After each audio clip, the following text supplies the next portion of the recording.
When a 5-year-old points at a stranger in a crowded diner and cries, nobody believes her until a dark plan to destroy the town's only safe restaurant is exposed. And now one small voice may be the only thing standing between a community's hope and its ruin. But can innocence really defeat corruption before it's too late? Daddy, that's a bad man. Before we get into the story, comment below where in the world you're watching from today. The late afternoon sun slanted through Harper's Diner's windows, painting golden stripes across worn linoleum floors that had seen 40 years of footsteps. Daniel Miller pushed open the glass door with his shoulder, holding it wide for Grace. The bell above chimed its familiar welcome. "There's my favorite customers." Miss Lillian's voice carried over the clatter of dishes and conversation. She stood behind the counter, her silver hair pinned back, apron dusted with flour.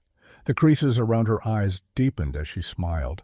Grace tugged Daniel's hand, pulling him toward their usual booth, third from the back, right side, where the torn vinyl had been patched with duct tape that almost matched. "Easy there, soldier." Daniel let his daughter lead him through the maze of tables. The diner hummed with life. At the corner table, 3 farmers leaned over steaming mugs, their sun-weathered hands gesturing as they debated rainfall predictions. Chester Williams moved his checker piece with deliberate slowness while his opponent, old Samuel, drummed fingers against the tabletop. "King me," Chester announced. "You wish." Their laughter mixed with the sizzle from the kitchen and the soft gospel music playing from the radio perched above the pie case. Daniel helped Grace onto the cracked leather seat. She immediately reached for the mason jar of crayons Miss Lillian kept at each table, spreading her coloring book flat. "Coffee, hun?" Miss Lillian appeared beside them, coffee pot already tilted. "Yes, ma'am." The liquid poured dark and rich into the white ceramic mug. Steam curled upward, carrying the scent that meant home more than any place with 4 walls ever had. "And chocolate milk for my artist?" Miss Lillian winked at Grace. "With extra whipped cream?" Grace's eyes widened. "Don't push your luck, little one," Daniel said, but Miss Lillian had already headed toward the kitchen, calling back, "Extra whipped cream coming right up." "Hey, Miller." Daniel turned. 2 tables over, Marcus and Jerome waved him over. His old unit brothers, both still carrying themselves with that particular straightness that never quite left a soldier's spine. "Go ahead, Daddy." Grace selected a purple crayon. "I'm making you a picture." Daniel stood, ruffled her hair, and made his way over. Marcus pulled out a chair. "Heard you fixed the Hendersons' roof last week," Jerome said. "Just some loose shingles." Daniel sat, angling himself to keep Grace in view. "Man's too humble," Marcus told Jerome. Henderson said that whole section was about to cave. Their conversation drifted into familiar rhythms. Work around town, whose truck needed fixing, the new highway bypass that might steal traffic from Main Street. But underneath the casual talk lived something deeper. These men had seen the same dust storms, heard the same midnight mortars. Now they gathered here, in Miss Lillian's sanctuary, pretending the coffee didn't sometimes taste like diesel fuel, pretending their hands didn't sometimes shake. The diner wrapped around them all like a quilt stitched from different fabrics, black farmers and white shopkeepers, young mothers bouncing babies and old widowers reading newspapers. The outside world, with its sharp edges and dividing lines, stayed beyond that glass door. Inside Harper's, there was only the democracy of hunger and the equal treatment of Miss Lillian's serving spoon. Grace's chocolate milk arrived in a tall glass, whipped cream piled high as a snowdrift. She attacked it with her straw, cheeks pulling hollow with effort.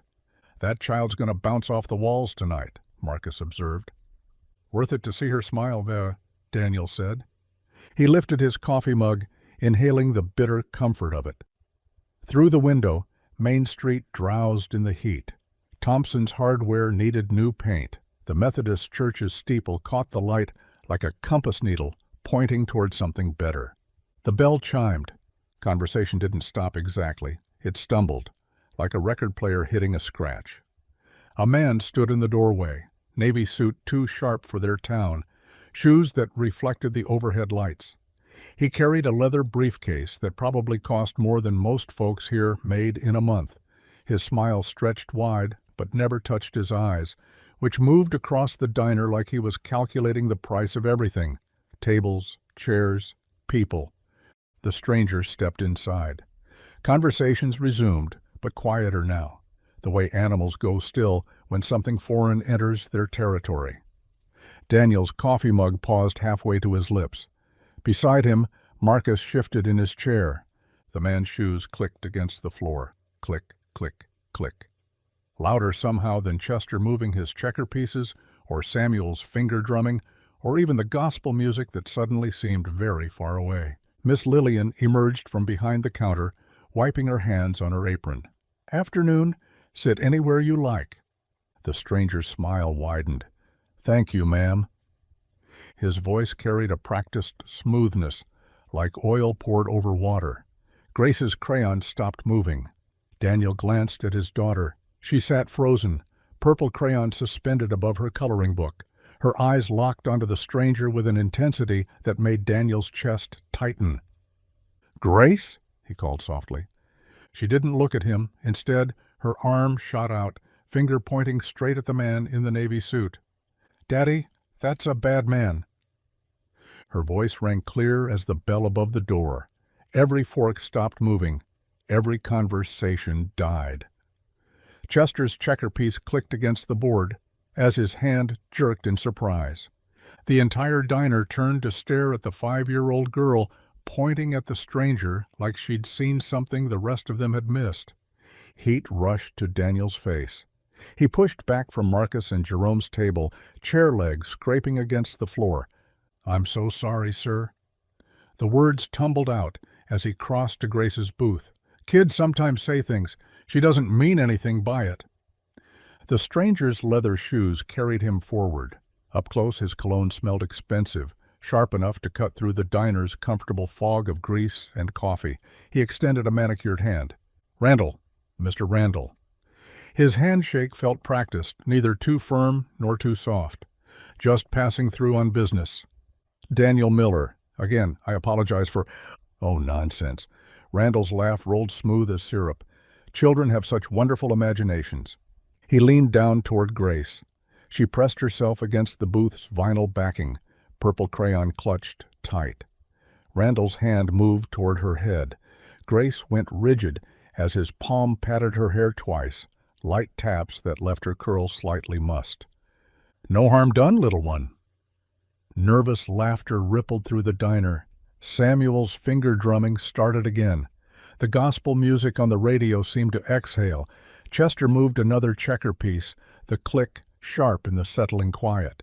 But Miss Lillian stayed behind the counter, dish towel twisted in her hands. Her eyes tracked Randall like she was memorizing every detail. The gold watch, the monogrammed briefcase, the way his smile never quite synced with his words. "He's bad, Daddy." Grace's whisper barely reached Daniel's ears. Her small hand found his, fingers squeezing tight. "I just know." Daniel crouched beside her booth, bringing himself to her eye level. "Sometimes we get feelings about strangers, sweetheart. That's okay. It keeps us safe, but we can't call people names."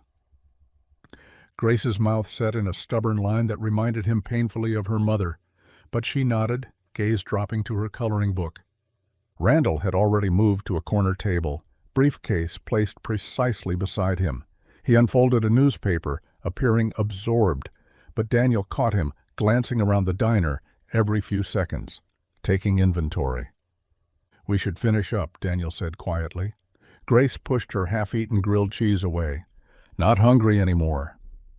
The chili had gone cold, but Daniel forced down a few more spoonfuls.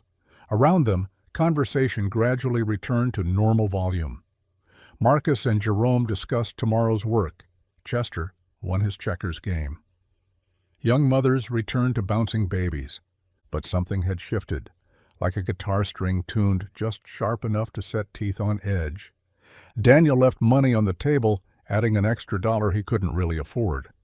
At the counter, Miss Lillian wrapped 2 pieces of cornbread in wax paper.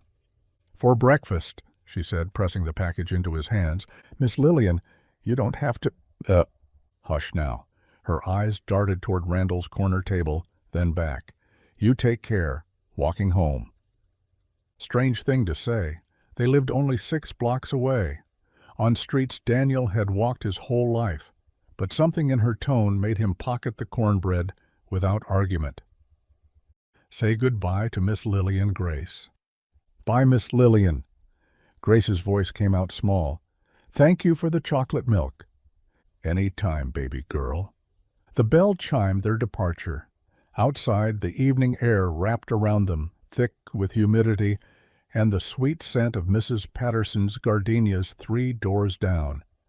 Stars had begun puncturing the darkening sky, first one, then dozens, then too many to count.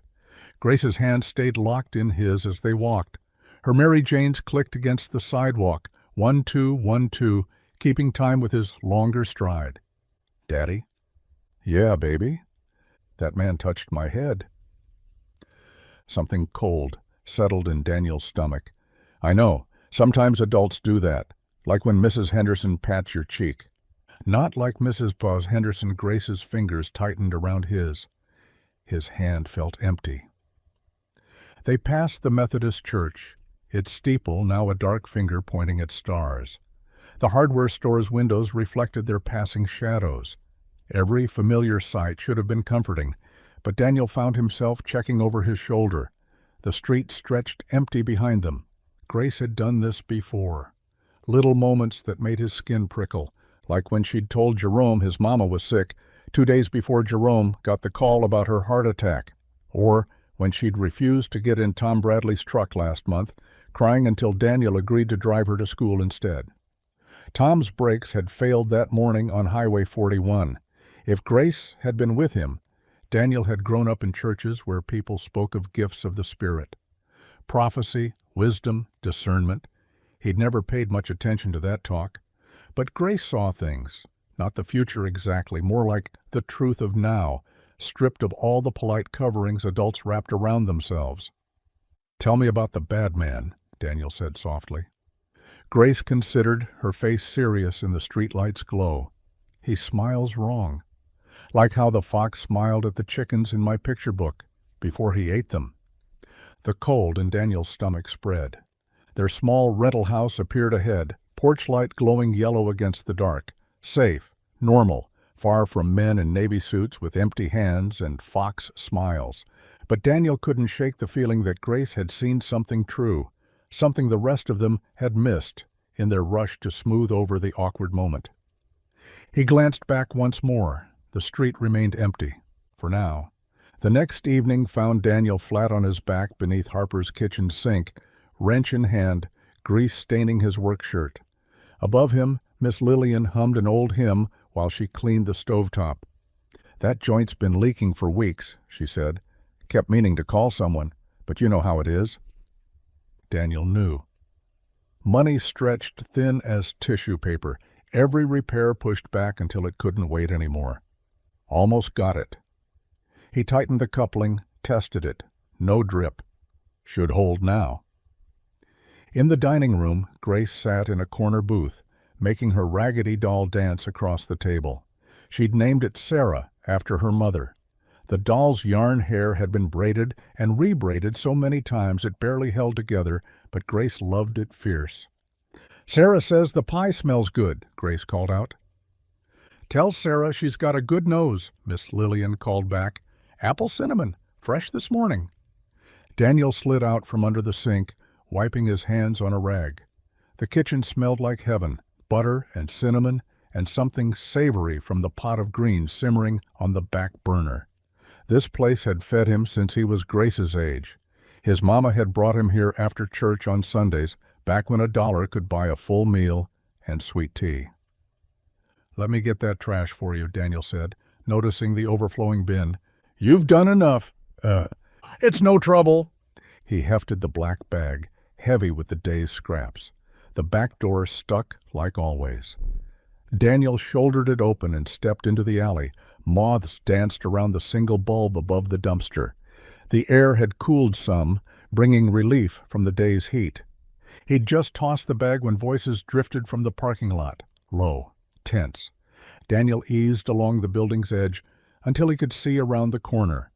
Randall stood between Miss Lillian and her old Buick. Same navy suit, same briefcase, but his posture had changed. No more false charm. He loomed over her, using his height like a weapon. "Very reasonable offer," Randall was saying. "More than this place is worth, frankly. I told you yesterday, and I'm telling you now." Miss Lillian's chin lifted. "Harper's is not for sale. Everything's for sale, just a matter of price. My husband built this place with his own hands. Fed this community for 30 years. You think I'd sell his life's work to some investment group? We're perfectly legitimate, I assure you." Randall stepped closer. Miss Lillian's back hit her car door. "We have plans for this area." "Big plans. Your little establishment doesn't fit the vision." "Then change your vision." Randall laughed. Not a pleasant sound. More like a door creaking on rusted hinges. "Mrs. Harper Lillian. May I call you Lillian?" He didn't wait for an answer. "You're operating on very thin margins.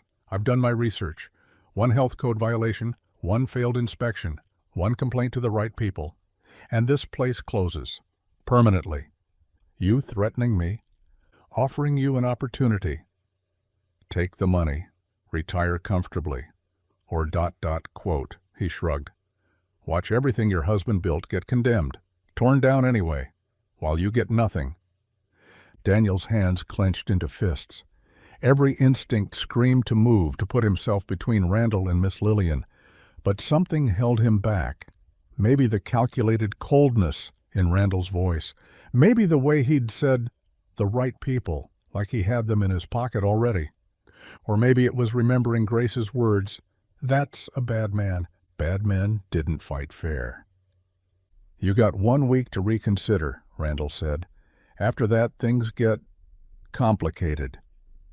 He walked away, footsteps sharp against the asphalt.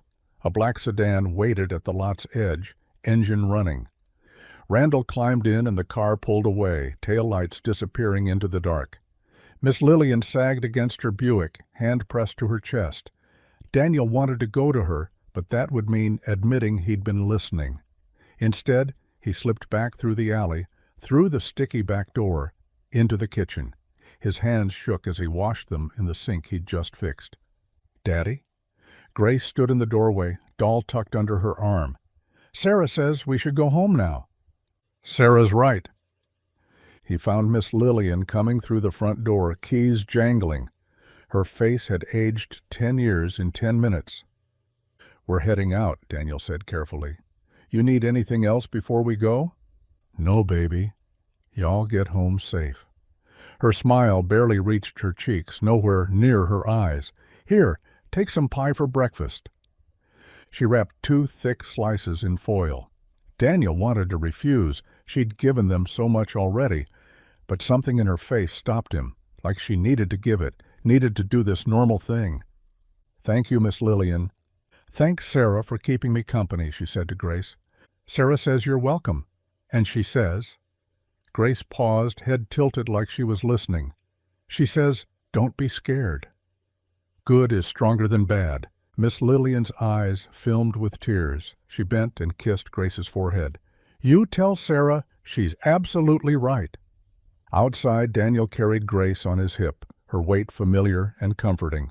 She was getting too big for this, but tonight he needed her close, needed to know exactly where she was, that she was safe. "Daddy, why are you walking so fast?"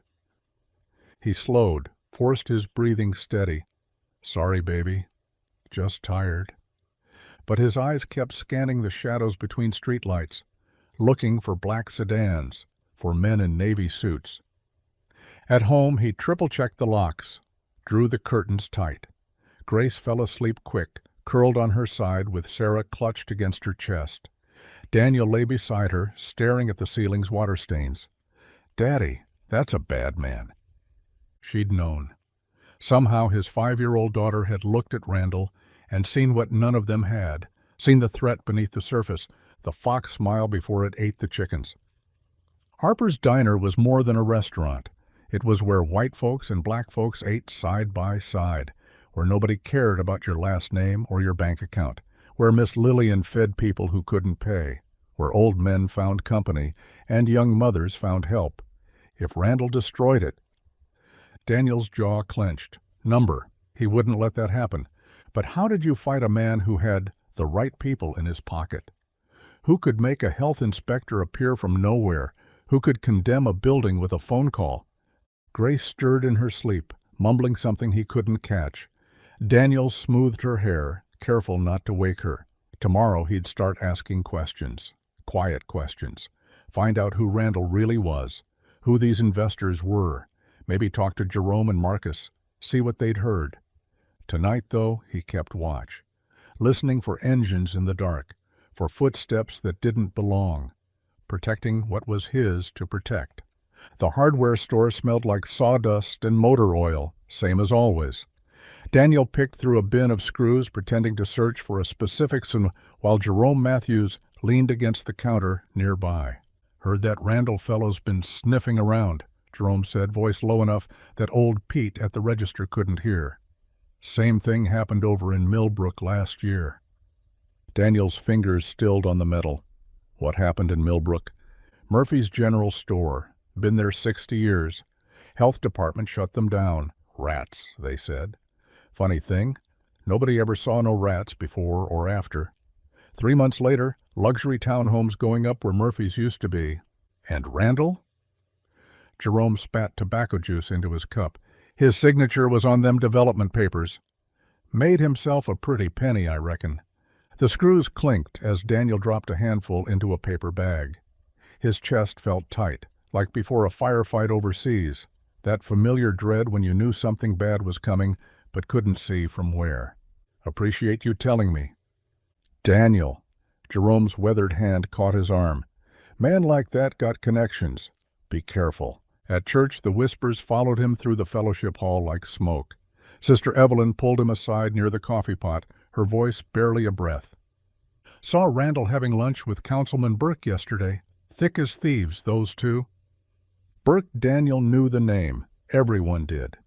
The councilman who somehow afforded a new Cadillac every year on a city salary, who always had reasons why certain permits got approved while others languished.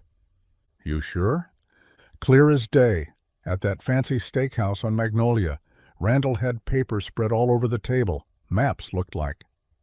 Maps of what? Daniel wanted to ask, but Evelyn had already moved away, busying herself with arranging cookies on a plate. After service, he drove Grace to Harper's. The lunch crowd packed the place, farmers in overalls, bankers in pressed shirts, mothers bouncing babies on their knees, black folks and white folks sharing tables, passing hot sauce, arguing about football. The way it had always been at Harper's. The way it should be. Miss Lillian worked the floor, coffee pot in one hand, order pad in the other.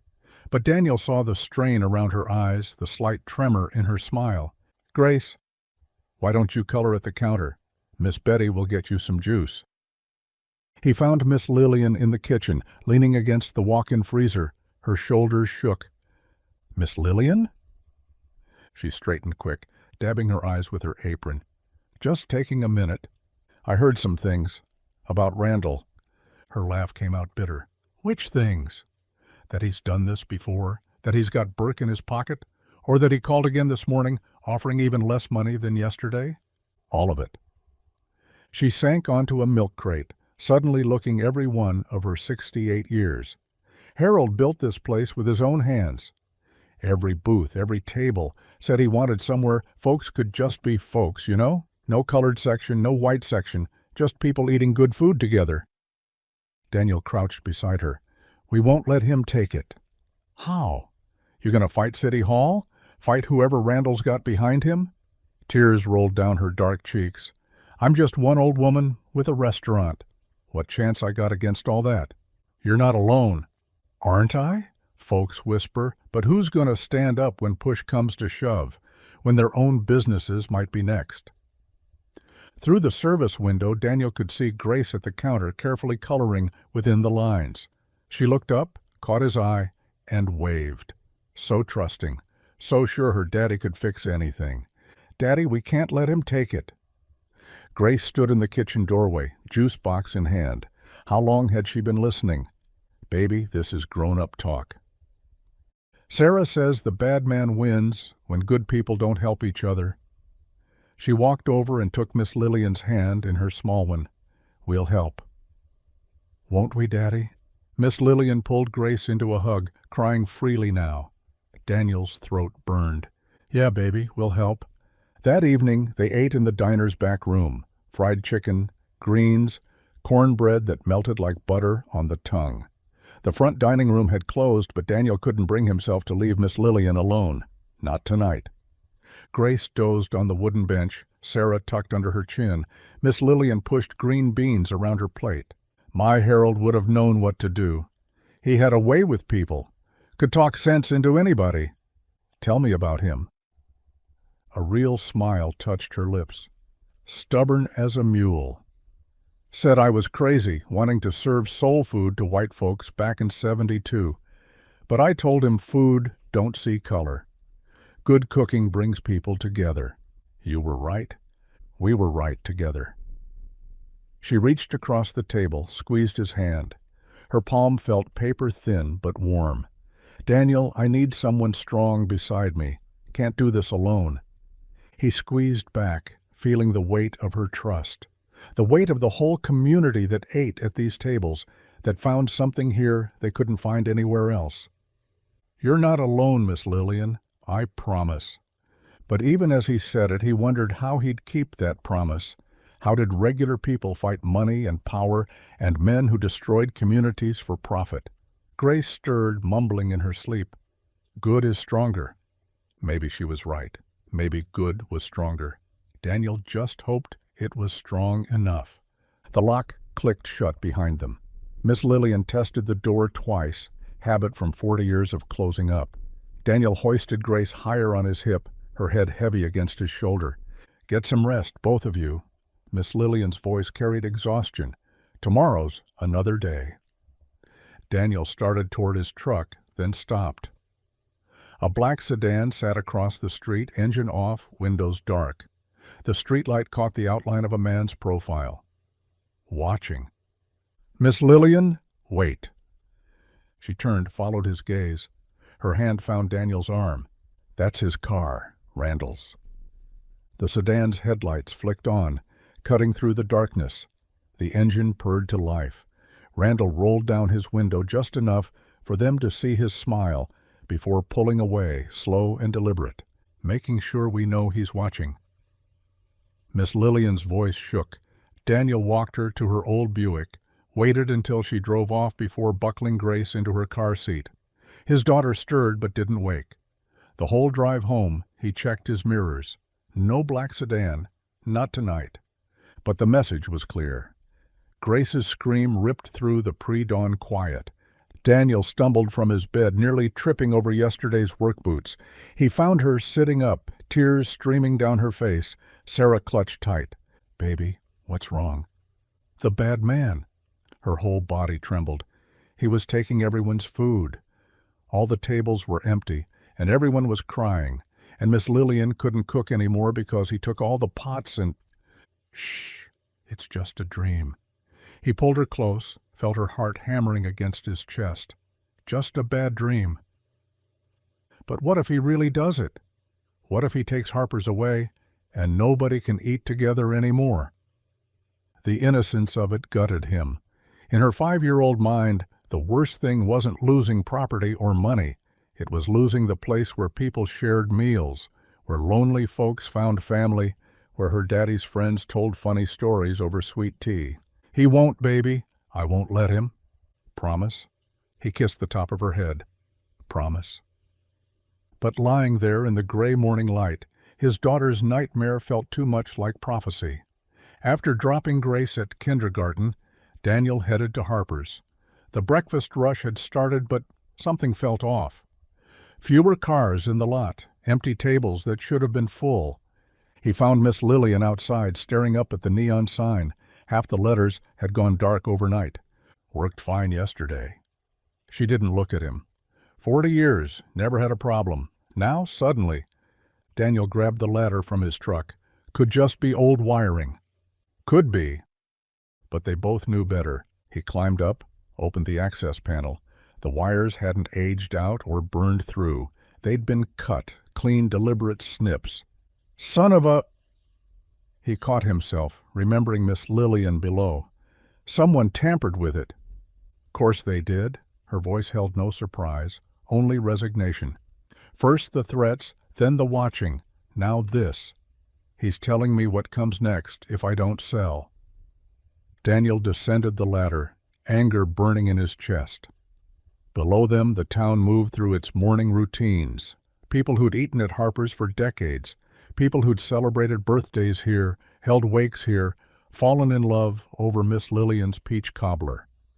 During the war, Daniel said, testing connections with his multimeter, my sergeant told me something, said one soldier is just a target, but a unit is unstoppable. We're not at war, Daniel, aren't we? He spliced new wire, hand steady despite his anger. Man threatens your livelihood, destroys your property, uses fear to get what he wants. What else would you call it? Miss Lillian stood quiet for a moment. Then, Harold fought in Korea. Never talked about it much, but he once said the hardest battles weren't against the enemy, they were against feeling helpless. The sign flickered, then blazed to life. Harper's Diner in warm red neon, like it had welcomed folks for 4 decades. There, Daniel packed his tools, good as new. Nothing's good as new anymore. But Miss Lillian smiled, small and grateful. Thank you. Standing there in the morning sun, watching folks wave through the window, Daniel felt something shift inside him. The same feeling he'd had before dangerous missions. Not fearlessness. Fear was natural, kept you sharp. This was different. Purpose.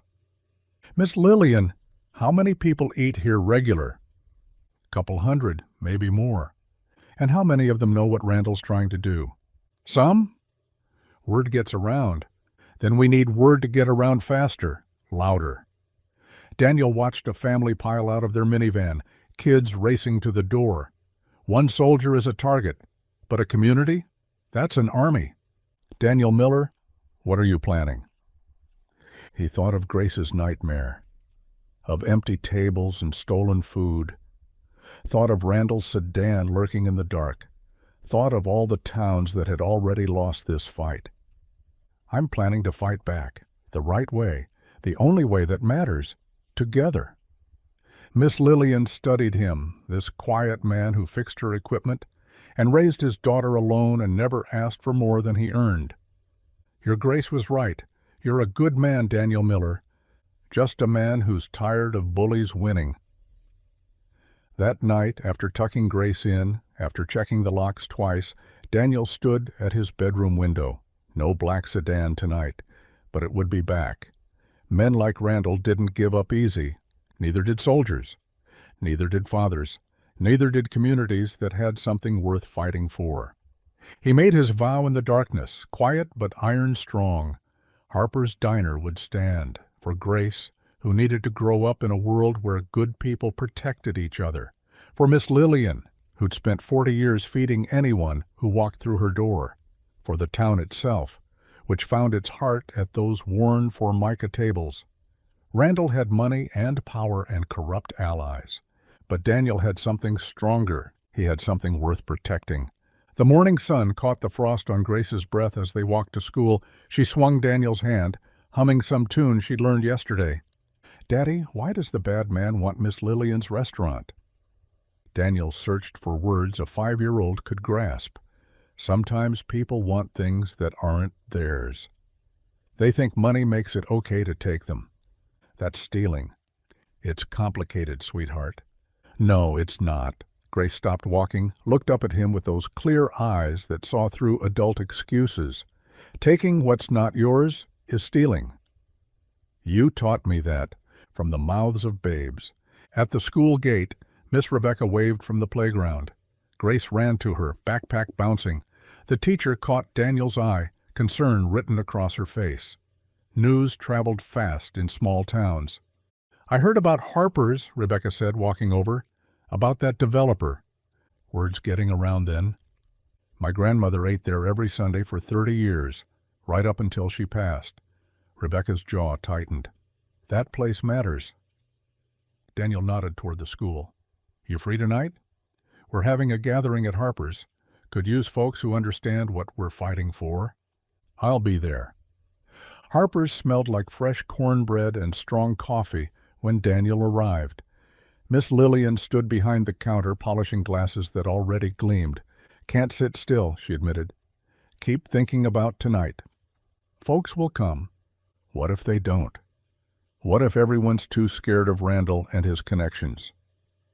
Daniel picked up a dish rag, started wiping down tables. "Then we'll know where we stand. But I don't think that'll happen. This place means too much to too many." They worked in companionable silence, arranging chairs in a wide circle, setting out pitchers of sweet tea and plates of cookies, simple preparations for what might be the most important night in Harper's history. "Daniel?" Miss Lillian's voice came soft. "What made you decide to fight?" "Really?" He thought about Grace's nightmare, about cut wires and threats in parking lots, but mostly he thought about 6 months ago, when he'd walked through Harper's door with his last $20 and a hungry child. How Miss Lillian had served them a feast and waved away payment, how she'd done it again the next week and the next, until he'd found steady work. "You fed us when we had nothing. Not charity. Dignity. That's rare. Worth protecting." Miss Lillian's eyes misted. "Your Grace changed everything when she pointed at that man like God sent a little prophet to warn us." Maybe he did. By 7 o'clock, Harper's held more people than Daniel had seen since the 4th of July picnic. Farmers in overalls, teachers in cardigans, mechanics with grease still under their nails. Black and white, young and old, all crammed into the diner that had fed their bodies and souls for decades. Daniel's palms sweated. Public speaking ranked somewhere below root canals on his list of favorite activities, but watching Miss Lillian's hopeful face, feeling the weight of expectation in the room, he stood. The crowd quieted. "I'm not much for speeches." His voice cracked. He cleared his throat, tried again. "Most of you know me. Daniel Miller. Fix things around town. Raised my daughter alone since my wife passed." Sympathetic murmurs rippled through the crowd. "When I came back from Afghanistan, came home to bury Sarah, I didn't know how to keep going, how to feed my girl, keep a roof over our heads. But Miss Lillian," he found her eyes across the room, "she made sure we never went hungry. Never felt ashamed of needing help. Old Jim Watson called out, 'Did the same for me after my farm went under.'" "And me when my husband had his stroke," added Mrs. Chen from the corner. Daniel felt strength building in his chest. That's what Harper's is, not just food. It's proof that we take care of each other, that we're more than customers and bills and profit margins. We're neighbors, family. Now some outsider wants to tear it down, replace it with something shiny and expensive and empty, something that'll lock half this town out and make the other half into strangers. "Not while I'm breathing," growled Big Mike from his spot near the door. "Then we fight. Legal and proper, but we fight." Daniel pulled out a yellow pad, his military planning instincts kicking in. "We need committees. Petitions to show the city council how many voters want Harper's protected. Fundraising to help with any legal costs. Research into this Randall character and his past deals." People started volunteering. Martha would handle petitions. She knew everyone in 3 counties. Tom the banker would dig into Randall's finances. The church ladies would organize bake sales and raffles. "I can help with legal research," Rebecca offered from her seat. "My brother's a paralegal in Atlanta." Grace, who'd been sitting in Rebecca's lap drawing, suddenly stood on her chair. "I made something." She held up her picture, Harper's Diner drawn in bright crayon, surrounded by a giant red heart, stick figures holding hands around it. "Can we put it on the wall, so everyone remembers why we're fighting?" Miss Lillian walked over with tears streaming down her weathered cheeks. She took the drawing with trembling hands, grabbed a thumbtack from behind the register, and pressed it to the wall right beside the door where everyone would see it. The crowd erupted in applause. 40 years, Miss Lillian whispered, but her voice carried. 40 years, Harold and I ran this place. Sometimes felt like we were holding it together with prayer and stubbornness. But tonight, she looked around the packed room at faces she'd known since they were babies, at newcomers who'd become regulars, at Daniel and Grace who'd reminded her why she fought so hard to keep the doors open. We're not alone anymore.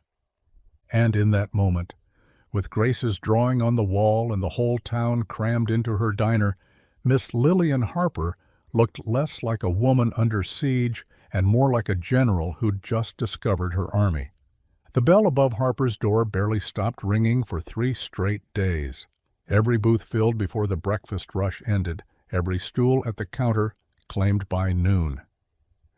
Miss Lillian ran out of cornbread twice, something that hadn't happened since the tornado of '98 brought half the county seeking shelter and comfort food.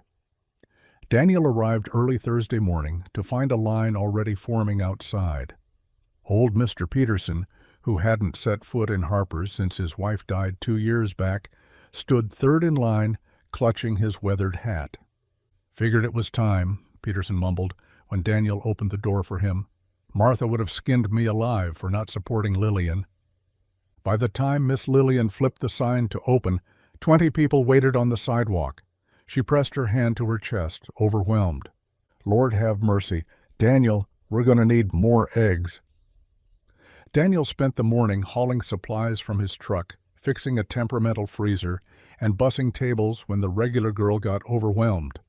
Between tasks, he caught glimpses of Grace in the back booth, tongue poking out in concentration as she colored picture after picture of the diner. She'd appointed herself Harper's official artist, creating a rotating gallery on the wall beside her first drawing. "That one's you, Daddy," she announced, pointing to a stick figure with enormous muscles carrying a toolbox. "And that's Miss Rebecca, teaching the bad man to be good." Rebecca arrived after school let out, arms full of rolled papers. Her students had spent English class writing essays about Harper's, and she'd brought the best ones to display. "Listen to this," she said, unrolling one.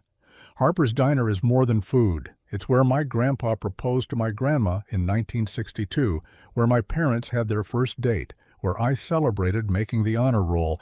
Without Harper's, our family stories disappear." Miss Lillian dabbed her eyes with her apron. "That's young Marcus Thompson.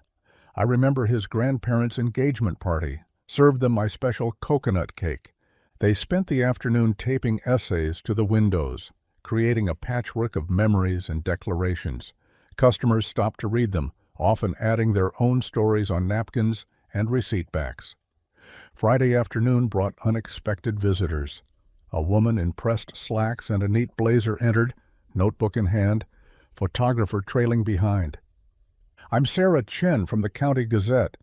We heard there's quite a story developing here." Miss Lillian smoothed her apron, suddenly nervous. Just a community looking after its own. That's exactly the story. Sarah's eyes swept the packed diner, the essay-covered windows, Grace's art gallery. "May I?" For the next 2 hours, Sarah wove through the crowd, collecting stories. She interviewed Miss Lillian about the diner's history, the late-night feedings of folks down on their luck, the way Harold had insisted on serving anyone who walked through the door, regardless of color or class, in a time when that wasn't popular. She found Daniel replacing a broken window latch and asked about his connection to the place. "Harper's saved us," he said simply. "After my wife died, after the war, I didn't know how to be normal again. But Miss Lillian, she just kept feeding us, kept treating us like we belonged. You can't put a price on that." When Sarah knelt beside Grace's booth, the little girl grew uncharacteristically shy, hiding behind her crayons. "Can you tell me why Harper's is special to you?" Grace peeked out. "It's where Daddy and I feel safe." "Safe from what?" "From being alone." Daniel's throat tightened. Sometimes his daughter's simple wisdom knocked the breath right out of him. The article ran Saturday morning with the headline, "Small Town Fights to Save Its Heart." By noon, cars with out-of-county plates filled the parking lot. The dinner rush started at 4 and didn't stop. As the sun set, someone hauled in a guitar. Then a banjo appeared, and Marcus Thompson's older brother brought his drums from the truck. Before anyone quite planned it, Harper's parking lot transformed into an impromptu concert venue. Daniel strung lights between the power poles, old Christmas strands Miss Lillian had stored in the basement. Their warm glow pushed back the Georgia dusk as music spilled into the night. Teenagers sang pop songs while their grandparents called for Johnny Cash. Little kids chased fireflies between the parked cars. "Dance with me, Daddy." Grace tugged his hand, and Daniel let her stand on his boots as they swayed to a slow ballad. "Mind if I cut in?" Rebecca appeared beside them, cheeks flushed from helping serve sweet tea to the crowd. Grace giggled. "You dance with Daddy." "I'll dance with everybody." She ran off to join a circle of children, leaving Daniel and Rebecca standing awkwardly in the golden light. "I haven't danced since—" Daniel started. "It's just swaying," Rebecca said gently. "Nothing fancy." Her hand felt small in his, her other resting lightly on his shoulder. They moved slowly, surrounded by neighbors and music and the smell of barbecue from the grill Big Mike had set up. "You did this," Rebecca said. "United everyone." "Grace did it. She saw what others missed." "Maybe. But you listened. You stood up."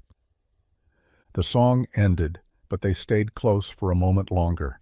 Around them, the community they'd rallied celebrated under stars and string lights, and Daniel felt something he hadn't experienced in years, genuine hope. Sarah Chen returned to Harper's exactly 1 week after her first visit, but this time her expression carried weight. She found Daniel fixing a wobbly table while Grace practiced her letters in a workbook Rebecca had given her. "We need to talk. All of you." Miss Lillian emerged from the kitchen, flour dusting her hands. Rebecca looked up from helping Grace with a particularly tricky R. The lunch crowd sensed something important. Conversations died, coffee cups paused mid-sip. Sarah spread photographs and documents across the counter. "I've been investigating Randall Pierce for the past week. What I found." She tapped the first photo. "Millbrook, 2 counties over. See this empty lot? Used to be Rosie's Cafe. Family business for 40 years. The photo showed weeds growing through cracked asphalt. And here, another photo. Jessup Township, the Bluebird Inn. Randall showed up 18 months ago, same pattern. Within 6 weeks, the health department cited 17 violations that hadn't existed in their previous inspection. Old Sam, who'd been listening from his corner booth, stood up. "Those violations real?" "The inspector who signed off? He bought a new boat the next week. Cash." Murmurs rippled through the diner. Grace looked up from her workbook. "The bad man hurt other places too?" Sarah nodded grimly. "At least 4 that I can document. Always the same. He targets places that hold communities together, places like Harper's." "But why?" Miss Lillian's voice cracked. "Why destroy what folks love?" "Money." Each site became luxury developments. The Bluebird Inn is now overpriced condos that locals can't afford. Rosie's Cafe, a chain restaurant that nobody from Millbrook visits. Daniel's jaw tightened. He'd seen this before, not in business, but in war. People who destroyed what others cherished, who saw community as weakness to exploit. "I interviewed the former owners," Sarah continued. "They all received buyout offers first. When they refused, the trouble started. Health violations, permit issues, tax audits. Randall doesn't just buy property, he breaks spirits first." Rebecca pulled Grace closer. "Can you prove he bribed officials?" "I have bank records showing suspicious deposits to inspectors' accounts shortly after citations were issued. Former employees willing to testify about conversations they overheard," and Sarah pulled out her final document.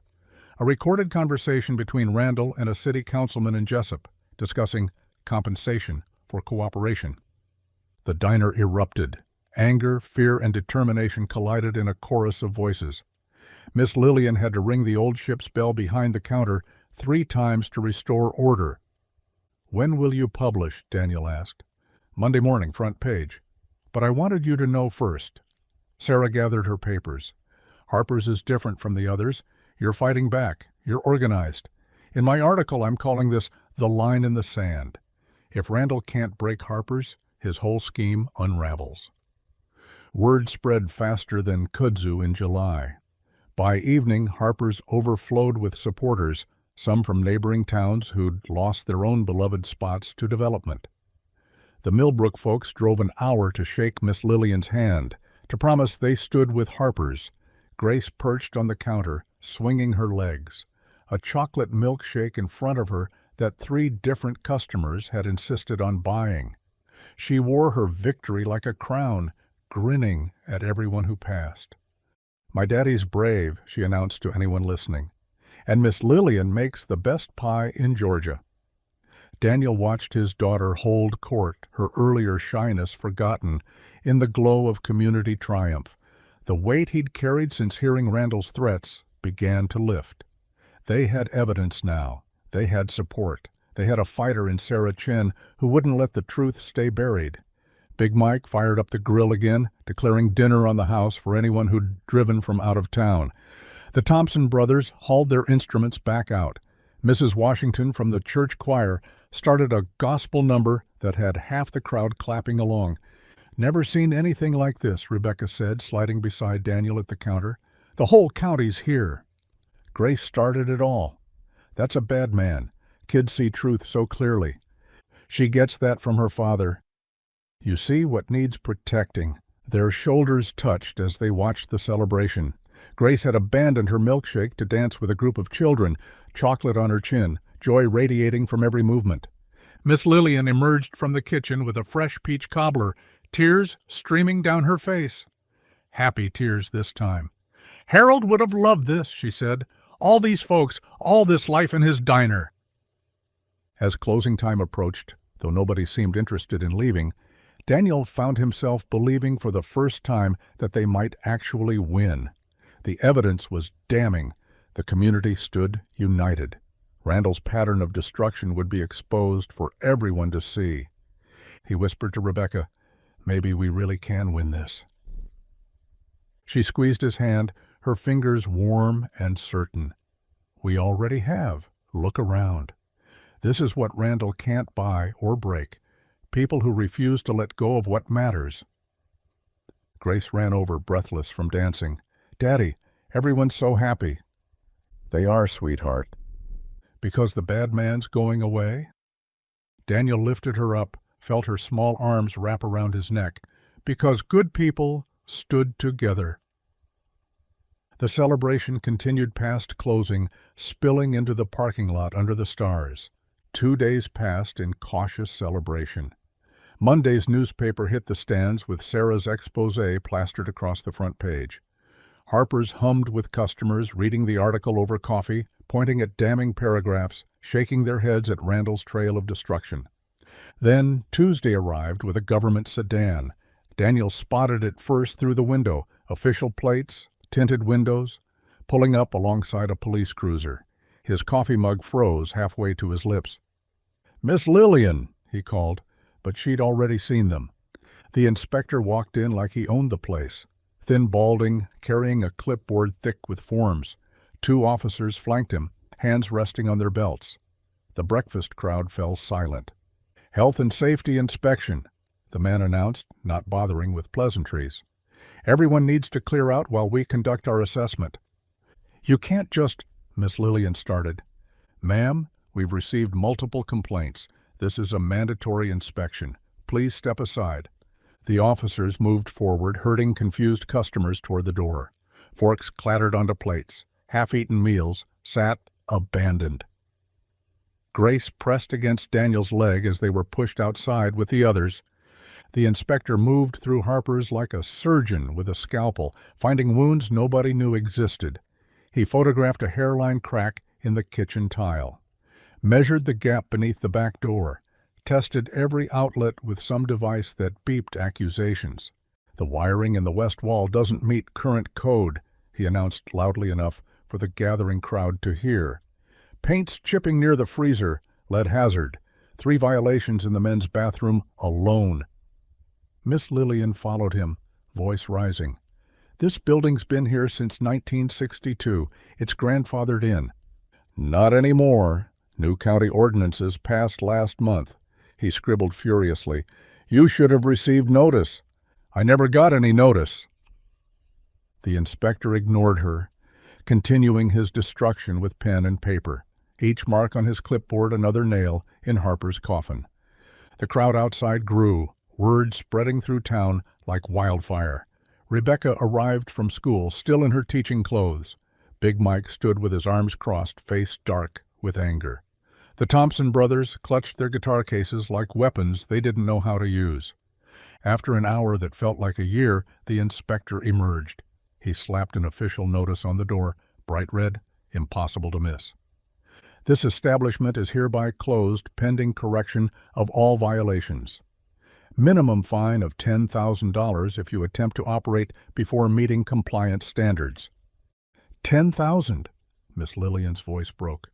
"Where am I supposed to get—" "That's not my concern, ma'am. You have 30 days to bring everything to code or face permanent closure." The officers moved to block the entrance as workers arrived with chains and a padlock. The mechanical click echoed across the silent crowd. That's when the black Mercedes appeared, crawling down Main Street slow as a funeral procession.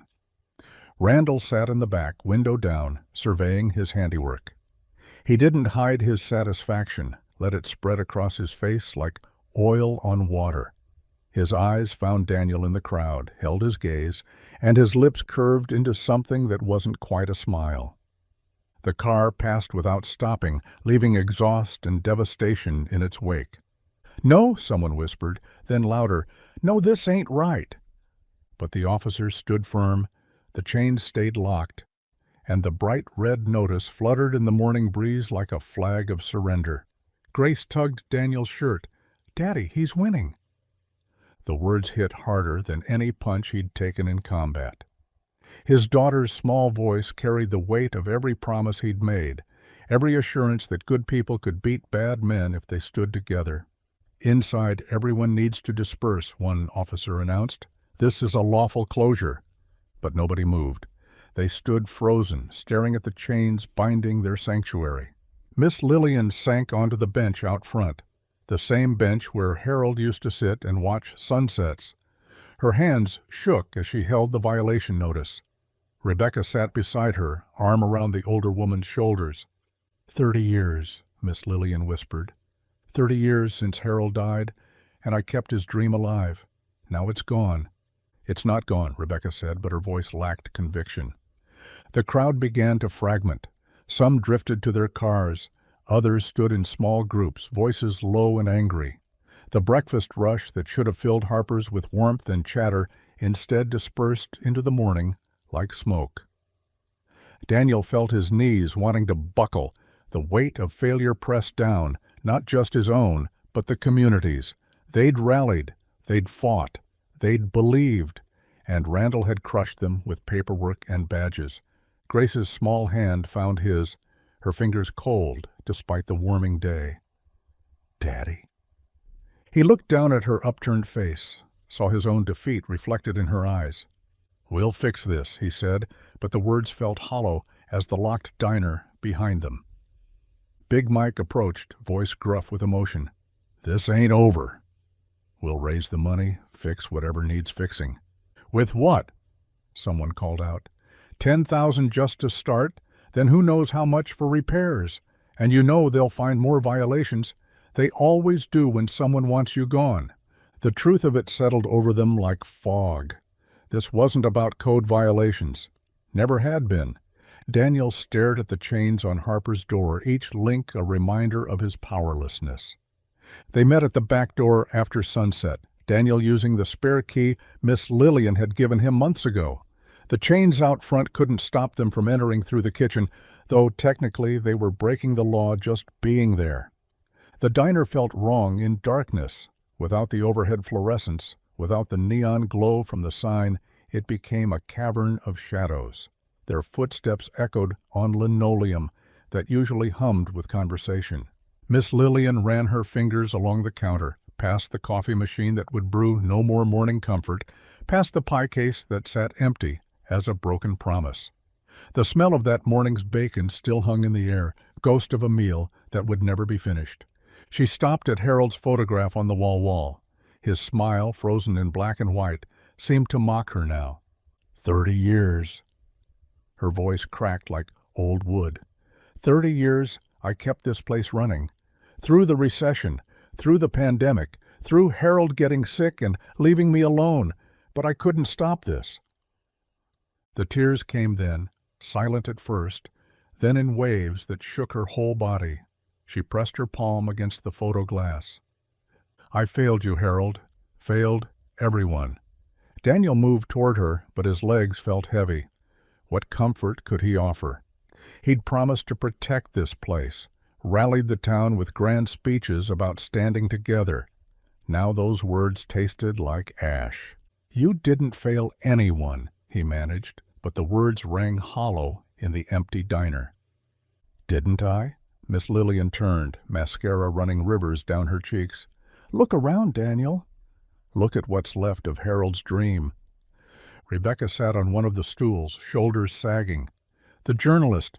She said she had evidence. The story was supposed to run tomorrow. Stories don't unlock chains. Miss Lillian's laugh held no humor. Stories don't pay $10,000 fines. They sat in silence, 4 figures in the darkness. Grace had climbed onto the counter, legs swinging, clutching her doll tight. She'd been quiet since they'd arrived, watching the adults with those eyes that saw too much. Daniel slumped against the wall, feeling the weight of every year since the war. Back then he'd had a unit, weapons, a clear enemy to fight. Here the enemy wore a suit and wielded paperwork, and Daniel had nothing but good intentions and empty hands. Maybe, Rebecca started, then stopped, started again. Maybe there's still something we can do. The community raised money before. If everyone contributed, $10,000 in 30 days? Miss Lillian shook her head, plus whatever it cost to fix violations that didn't exist until today. And you think Randall will stop there?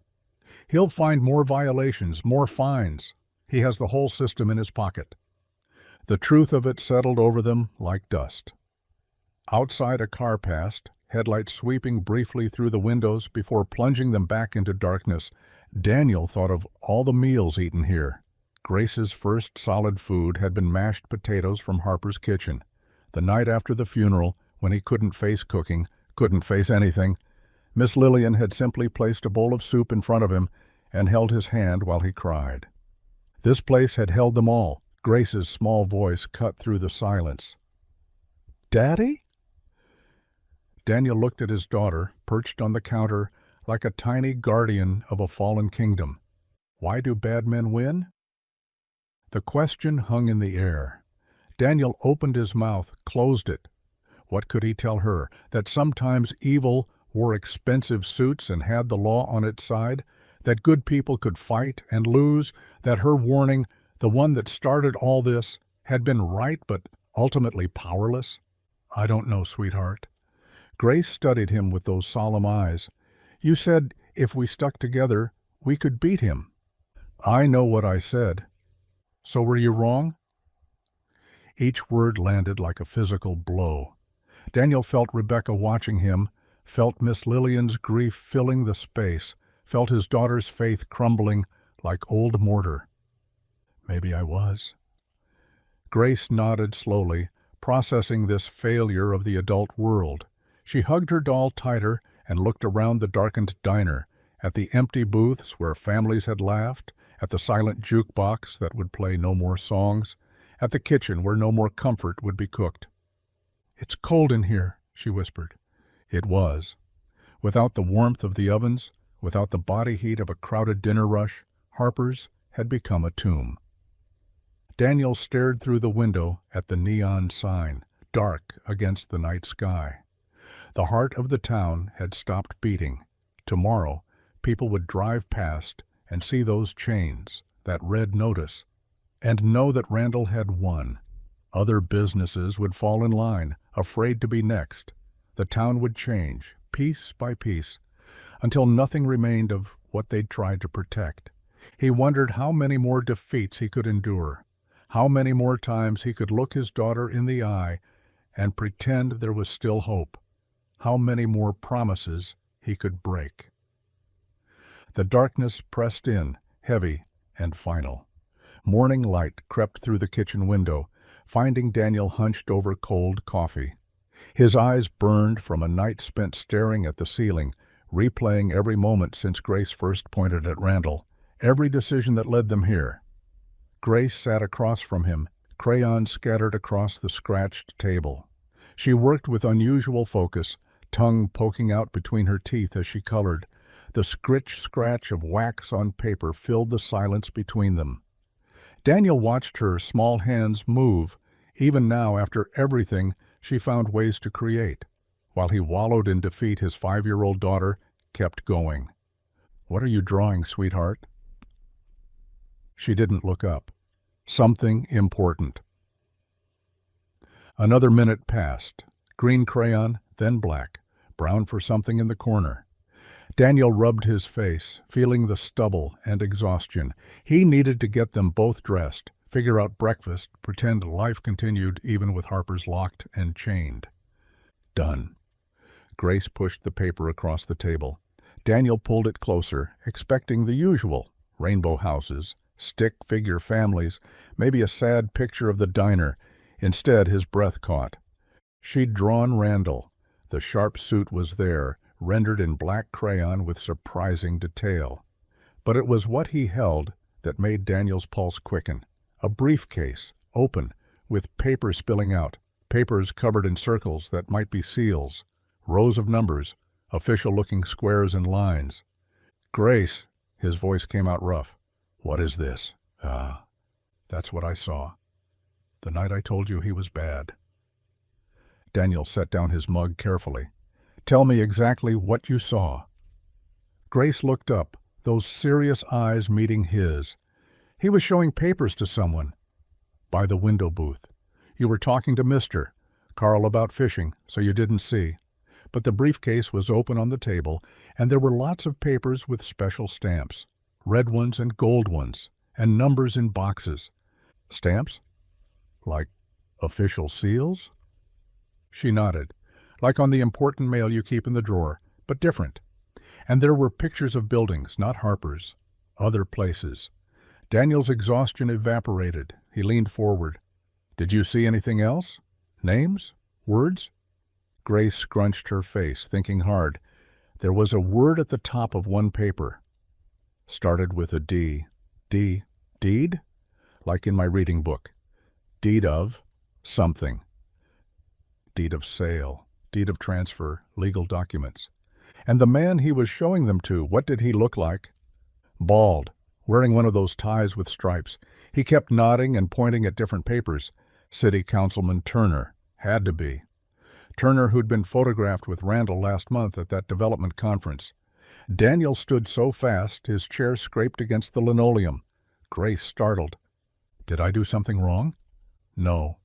He circled the table, pulled her into a fierce hug. "No, baby girl. You might have just done something incredible." She hugged him back, confused but pleased. "Really?" "Really. Get your coat. We need to find Miss Lillian." 20 minutes later, they stood in Miss Lillian's tiny living room. She still wore yesterday's clothes, eyes swollen from crying. Rebecca sat beside her on the faded couch, holding her hand. "Daniel, please." Miss Lillian's voice was flat. "I can't talk about fundraising right now. I can't talk about fighting. I just need—" Grace saw something. The words tumbled out. The night she called Randall bad. She saw documents in his briefcase, deeds, official seals, building plans, and she saw him showing them to someone who sounds exactly like Councilman Turner. Rebecca straightened. Wait, she actually saw papers that could prove collusion, maybe even forgery if he already had deeds before making offers. Daniel paced the small room, energy crackling through him. Think about it. Why would he have deeds for properties he didn't own yet? Why show them to Turner unless they were planning something? Miss Lillian raised her head slowly. But it's a child's memory. Who would believe? The journalist would. Rebecca stood, phone already in her hand. If Grace can describe what she saw, if we can connect it to Turner, if there's any paper trail at all. He had pictures of other buildings. Grace piped up from where she'd been studying Miss Lillian's collection of ceramic angels, not pretty ones like Harper's. Sad, empty ones. Daniel felt the pieces clicking together. The places he's already destroyed. He was showing Turner his track record. For the first time since the closure, something shifted in Miss Lillian's face. Not quite hope, but a crack in the despair. You really think? I think my daughter saw exactly what we need. Daniel's voice carried steel now, the same tone he'd used leading missions overseas. We've been playing defense, reacting to Randall's moves. Time to go on the offensive. Rebecca was already dialing. Martha? It's Rebecca Johnson. You need to hear this. As Rebecca explained to the journalist, Daniel knelt beside Grace. I need you to remember everything you can about those papers, every detail. Can you do that? Grace nodded solemnly. I remember things real good, Daddy. That's why I knew he was bad. Miss Lillian stood, smoothing her wrinkled dress. For the first time in 24 hours, her spine straightened. Then we'd better put coffee on. Sounds like we have work to do. Daniel met her eyes. The weight that had crushed him last night lifted, replaced by something sharp and focused. They had a weapon now, a 5-year-old's perfect memory and a truth waiting to be uncovered. Grace saw something, he repeated, and this time it sounded like a battle cry. Maybe it's proof. The journalist's office occupied the second floor of an old brick building downtown, cramped but meticulously organized. Martha Chen had covered small-town stories for 15 years, but her eyes lit with the hunger of a reporter sensing something bigger when Daniel spread Grace's drawing across her cluttered desk. She drew this yesterday morning. Daniel pointed to the crude but detailed sketch, a stick figure with a briefcase, papers spilling out, covered in circles, and squares Grace had colored red and gold. Those are the seals she saw. Martha studied the drawing, then Grace, who sat swinging her legs in the oversized chair, clutching her doll. Grace, can you tell me exactly what the papers looked like? Grace set down her doll with great seriousness. They had fancy writing at the top. The kind Daddy says is called cursive. That's right, baby. And stamps like when something's really important. Round ones with edges that go like this. She traced a scalloped pattern in the air. Some red, some gold. And boxes with numbers, lots of numbers. Martha's pen flew across her notepad. What about signatures? Names written at the bottom? Grace nodded vigorously. 3 different ones on each paper. One was real messy, one had big loops, and one was just letters, like initials. Daniel watched Martha's expression shift from interest to recognition, the 3-signature pattern. She pulled a folder from her filing cabinet, spreading photocopies across the desk. These are from Millbrook, 2 towns over, Randall's last target. See these zoning changes? 3 signatures, planning commissioner, health inspector, city council representative. That's them, Grace pointed excitedly. That's the messy one. And the loops. Martha's hand stilled. You're certain? She doesn't forget things, Daniel said quietly. Never has. Martha turned to her computer, fingers racing across the keyboard. If she saw these signatures on documents Randall already had before any official proceedings, She pulled up records, cross-referencing dates. The Millbrook Diner closed 6 weeks after Randall arrived, but if he had signed documents that first night at Harper's, they were forged in advance, Rebecca finished. She'd been silent until now, hand resting protectively on Grace's shoulder. Martha nodded grimly. Pre-signed, ready to file whenever he needed them. She grabbed her phone, made 3 rapid calls, speaking in clipped sentences about document requests and source verification. When she hung up, her face was flushed with purpose. "I need 2 hours. Can you come back this afternoon? Bring Miss Lillian." The hours crawled. Daniel tried to distract Grace with a trip to the park, but his mind churned. Rebecca stayed with them, pushing Grace on the swings while Daniel paced. "You're going to wear a groove in the ground," Rebecca said gently. "What if it's not enough? What if—" "It will be." She caught his hand, stilled his restless movement. Grace saw the truth. That matters. At 3 o'clock sharp, they gathered in Martha's office. Miss Lillian arrived last, moving like she'd aged a decade overnight. But when Martha spread the evidence across her desk, the older woman's eyes sharpened. "Financial records from the county clerk's office." Martha tapped the first stack. 3 cash deposits to Councilman Turner's personal account, each 1 day before a business closure in neighboring towns. She moved to the second pile. Health inspection forms for Harper's, dated 2 weeks ago. Only problem? Inspector Rodriguez was in Miami that entire week for his daughter's wedding. His signature was forged. The third stack made Daniel's hands clench. Deed transfer documents for Harper's property. Already signed, dated for next Monday. They were going to file them whether Miss Lillian agreed or not. Miss Lillian sank into a chair. "My Harold's name is on those papers. They forged my dead husband's signature?" "They forged everything." Martha's voice carried quiet fury. Grace's description helped me know exactly what to look for. The 3-signature pattern, the specific seals. Once I knew the format, finding the originals was just detective work. She pulled out her laptop, showing dozens of scanned documents. Randall's been using the same notary, the same fake inspector credentials, the same pattern for 2 years. 7 businesses across 3 counties. Daniel stared at the evidence, irrefutable proof spread across a journalist's messy desk. His daughter had seen what adults missed, remembered what others overlooked. This is enough? To bury him. Martha's smile was sharp. The FBI takes interstate fraud seriously, and Turner's looking at federal charges. Grace tugged Daniel's sleeve. "Daddy?" He knelt beside her chair. "Yeah, baby. Is Mr. Randall going to jail?" "Probably." She considered this seriously. "Good. Jail is where bad men go so they can't hurt people anymore."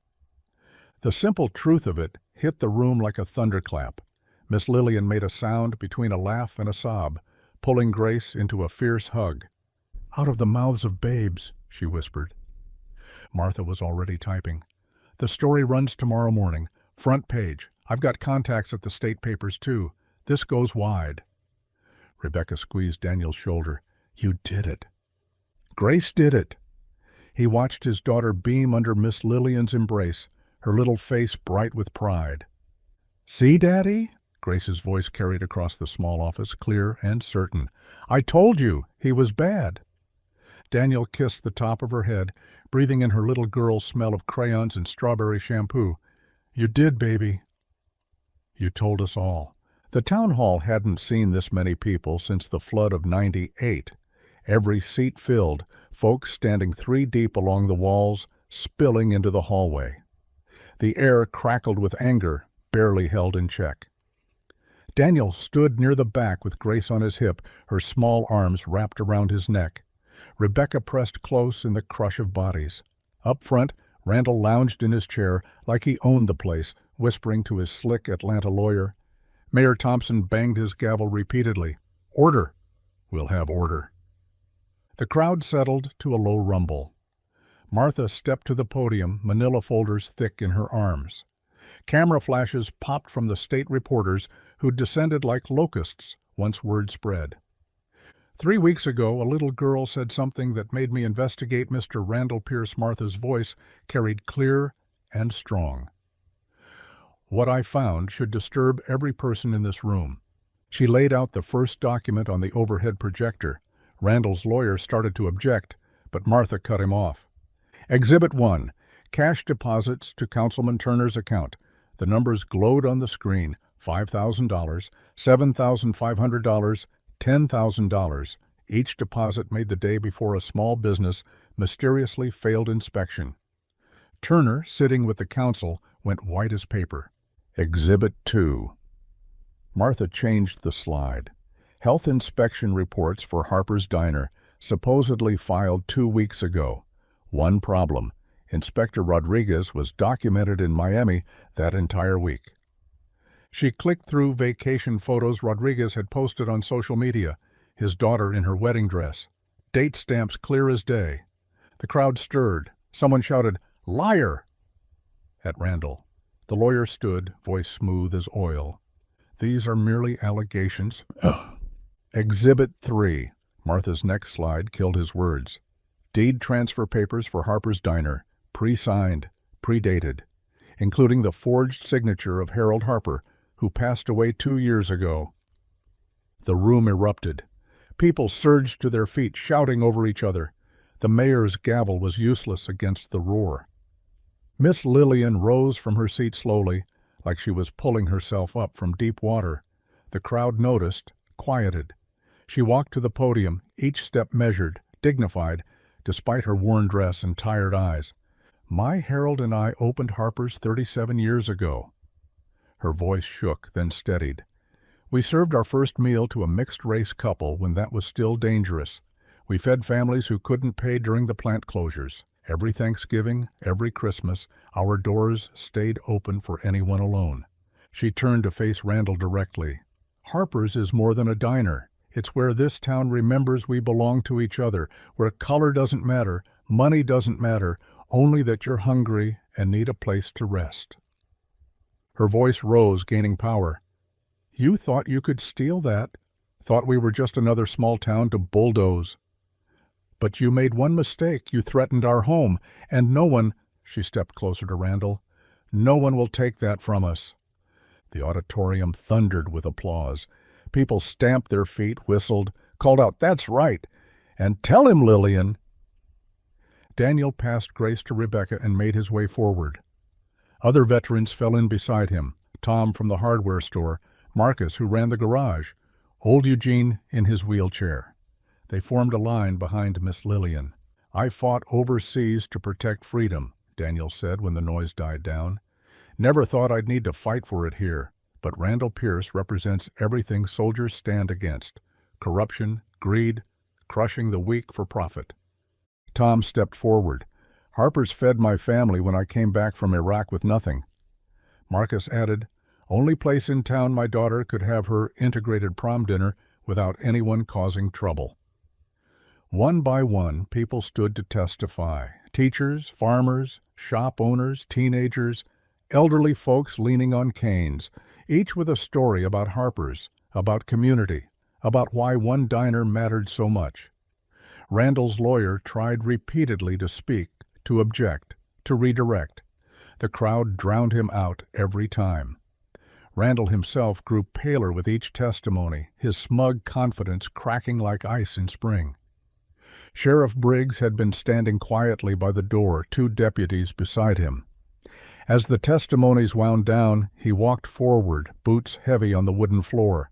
"Mr. Pierce," his voice cut through the noise, "based on evidence of interstate fraud, forgery, and conspiracy to commit theft through deception, you're under arrest."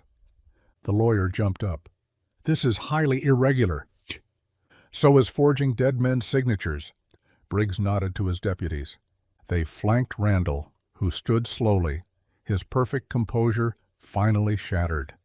As they cuffed him, the auditorium erupted in boos, jeers, people calling out, "Goodbye!" and "Don't come back." Turner tried to slip out during the chaos. Briggs pointed to his 3rd deputy. Him too. As they led Randall past Daniel, Grace tugged her father's sleeve. She'd wiggled down from Rebecca's arms, standing brave and small among the crowd of adults. "Daddy," she whispered, loud enough for those nearby to hear, her voice proud and certain. "We stopped him." Daniel scooped her up, holding her tight. "Yeah, baby, we did." The crowd began chanting, "Harper's, Harper's, Harper's." Miss Lillian stood at the podium, tears streaming down her face, hands pressed to her heart. Martha snapped photos, the arrested men being led out, the cheering crowd, Grace in Daniel's arms with her small fist raised in victory. Tomorrow's headline was already writing itself. The whole town had heard the truth, and the truth, spoken first by a 5-year-old girl, had set them free. A week later, morning sun caught the ladder as Daniel climbed toward Harper's front window. The red "Closed" sign had hung there like a wound for 7 days. Now, with half the town watching from the sidewalk, he peeled it away. The crowd cheered. Miss Lillian unlocked the door with shaking hands, and the smell of her cooking, fried chicken, cornbread, fresh chili, spilled onto Main Street like a welcome home. "Come on in, everybody," she waved them forward. "First meals on the house." They flooded in, more people than the diner had ever held. Farmers in overalls squeezed into booths with bank tellers. The Methodist church choir sat next to Catholic schoolteachers. Old Eugene wheeled himself to his favorite corner table, where Marcus was already setting up the checkerboard. Grace darted between legs, wearing a tiny apron Miss Lillian had sewn just for her. She carried a basket of breadsticks, offering them to everyone with solemn importance. "Would you like bread?" She stood on tiptoes beside Mayor Davidson's table. He'd come to make amends, sitting uncomfortably among citizens who hadn't forgotten his initial support of Randall. "Thank you, Grace." He took a breadstick carefully. "And thank you for seeing what we couldn't."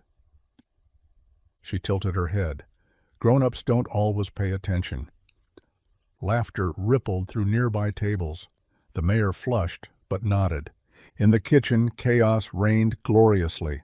Miss Lillian commanded her restored domain, while volunteers, Rebecca organizing plates, Tom manning the fryer, church ladies assembling pies, worked in harmony. Steam rose from pots, grease popped, voices called out orders over the din. Daniel moved between kitchen and dining room, refilling coffee, clearing tables, making sure everyone was fed. His hands stayed busy, but his mind felt quiet, peaceful, in a way it hadn't since coming home from Afghanistan. "Daniel!" Miss Lillian called him over during a brief lull. She stood by the cash register, Rebecca beside her. "Come here, honey." He wiped his hands on his apron, the same one Harold Harper used to wear. "This week, watching you fight for us." Miss Lillian's eyes welled. "Harold would have been proud, would have said you're the son we never had." "Miss Lillian." "Hush now. Let me finish." She pulled a key from her pocket. "This place needs more than just me puttering around. Needs someone young, someone who understands what Harper's means. I want you as manager, full-time, partners." The key felt heavy in his palm. "I don't know what to say." "Say yes, fool." She swatted his arm gently. "You're family now, both of you." She nodded toward Grace, who was carefully balancing 3 plates like she'd been waitressing her whole 5 years. Rebecca squeezed his shoulder. "You deserve this, Daniel." He looked between them. Miss Lillian, who'd fed him when he had nothing. Rebecca, who'd stood by them through the fight. Grace serving tables with pure joy. His family, not by blood, but by choice, by battle, by belonging. "Yes." The word came out rough. "Yes, ma'am." Miss Lillian pulled him into a fierce hug that smelled like flour and vanilla. Rebecca joined them, and Grace, seeing the group hug, abandoned her plates to barrel into their legs. "Are we having a moment?" she asked seriously. They laughed, holding tighter. Martha, the journalist, stood on a chair near the center of the room, raising her sweet tea high. "Everyone? Can I have your attention?" The diner gradually quieted, though pockets of conversation continued. A week ago, this town proved something important. We proved that truth matters, that community matters, that standing together, we're stronger than any outsider trying to tear us apart. Murmurs of agreement, some raised glasses. But I want to toast someone specific. Martha turned toward their corner. Grace Miller, 5 years old, who looked at a dangerous man and simply said what she saw, who remembered details that became evidence, who reminded all of us adults that sometimes the most important truths are the simplest ones. She raised her glass higher. To Grace, to the little girl who told us the truth before any of us saw it. To Grace. The diner roared it back, glasses and cups raised high. Grace's face turned pink. She buried it in Daniel's leg, then peeked out, smiling despite her shyness. The crowd started chanting her name. Grace, Grace. Grace, Grace. Daniel lifted her onto his shoulders so everyone could see their tiny hero. She waved like a princess, giggling as the chanting turned to applause. Speech, someone called out. Grace looked down at Daniel. He nodded encouragement. Her small voice somehow carried, Thank you for listening to me. Daddy says that's what good grown-ups do, they listen. The simple wisdom silenced the room for a heartbeat. Then the applause doubled. As evening settled and the celebration continued, Daniel stood behind the counter, watching his community, their community, fill the space with life. Rebecca helped Grace practice carrying empty plates. Miss Lillian told stories to a group of teenagers about the diner's early days. The church choir started singing old spirituals, and folks joined in, harmonies rising like prayer. This morning, he'd been one man with a daughter, scraping by.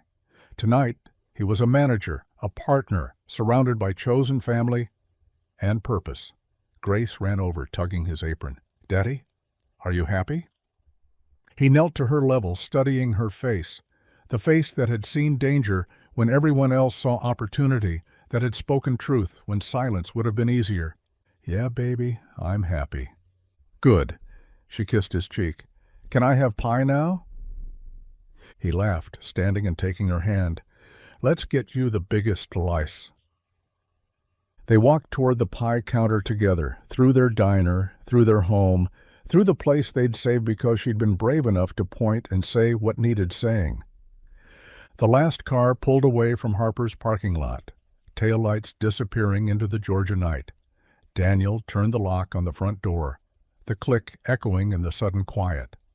Through the windows, chairs sat askew, tables bore the happy mess of celebration, crumbs and half-empty glasses catching the overhead light. Leave it, Miss Lillian said, touching his arm. Tomorrow's problem. They stepped outside together. Daniel, Grace, Miss Lillian, and Rebecca. The night air carried hints of honeysuckle and leftover fried chicken. Above them, the neon sign hummed its familiar tune, casting red and yellow across their faces. Grace reached up from Daniel's hip, arms asking to be lifted. He hoisted her easily, settling her against his shoulder where she fit perfectly, like she'd been carved from him. You tired, baby? She shook her head, but her weight said different. Just thinking. About what? She played with his collar, considering. The bad man's gone. Yes, he is. Everyone's safe now. She said it like a question wrapped in a statement. Daniel felt the others watching, Miss Lillian with her hand over her heart, Rebecca close enough he could feel her warmth. The weight of what they'd accomplished settled over them like a blessing. Yes, sweetheart. He kissed her forehead, tasting salt from her busy evening serving tables. Because you spoke up. Because you were brave when it mattered. This whole town has a second chance. Grace lifted her head to look at him seriously. Even Mr. Thompson? Daniel smiled. Old Mr. Thompson, who'd grumbled about everything but had stood up at town hall defending the diner. Even him. Good. She laid her head back down. I like second chances. Miss Lillian stepped closer, her weathered hand finding Grace's small one. Child, you gave us all more than a second chance. You gave us back our heart. The diner stood behind them, windows still glowing amber from the lights they'd left on. Through the glass, Daniel could see the community board covered in children's drawings, the booth where Grace had first pointed at Randall, the counter where 3 generations had shared coffee and secrets. Harold would have loved tonight, Miss Lillian said softly. Would have loved seeing everyone together like that. He was there, Rebecca said, in every story told, every hand that helped rebuild. Miss Lillian nodded, wiping her eyes. You're right. He was. A mockingbird called from the oak tree beside the building, practicing its midnight songs. The sound mixed with the electrical hum of the neon sign, creating its own kind of music. It's different now, Daniel said. The diner? Feels bigger somehow. Not bigger, Miss Lillian corrected.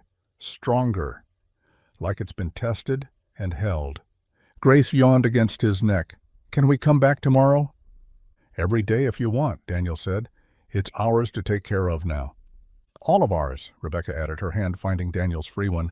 They stood in comfortable silence, 4 people who'd started as acquaintances and emerged as family. The diner's neon sign painted them in shifting colors, red, yellow, red again, like it was writing their story in light. I should get her home, Daniel finally said, feeling Grace grow heavier with sleep. Wait. Miss Lillian reached into her purse, pulling out something wrapped in wax paper. Leftover pie, for breakfast. Daniel smiled. Pie for breakfast? After what y'all did, you can have pie whenever you want. They said their good nights, Miss Lillian kissing Grace's sleeping cheek, Rebecca promising to stop by in the morning. Daniel shifted Grace to his other shoulder and started walking home, her small hand still clutching his collar.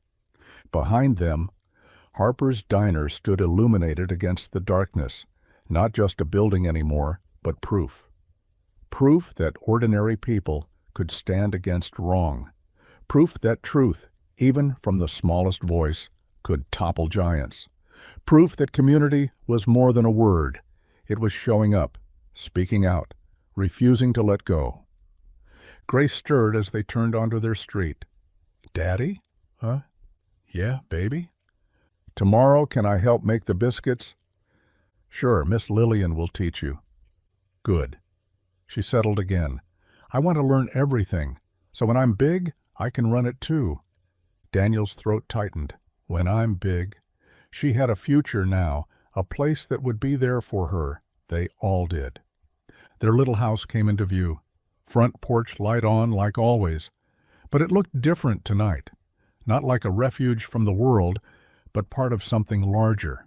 Connected. Held. We did good, didn't we, Daddy? He pressed his lips to her hair, breathing in her little girl smell of crayons and syrup. Yeah, baby, we did good. The stars spread above them, countless and bright. Tomorrow would bring new challenges, running a diner, building a life, maybe building something with Rebecca. But tonight, walking through their sleeping town with Grace safe in his arms, and Harper's glowing behind them like a lighthouse, Daniel Miller knew one truth, absolutely. Sometimes the smallest voices carried the furthest. Sometimes a child's honesty could save a community, and sometimes, if you were lucky, you got to be there when it happened. The diner's neon sign painted the night until they turned the corner, but its light stayed with them, in their hearts, in their hope, in the promise of every tomorrow to come. If you enjoyed the story, I hand-picked this next story that you will enjoy. Please don't miss this one. Click here to watch it.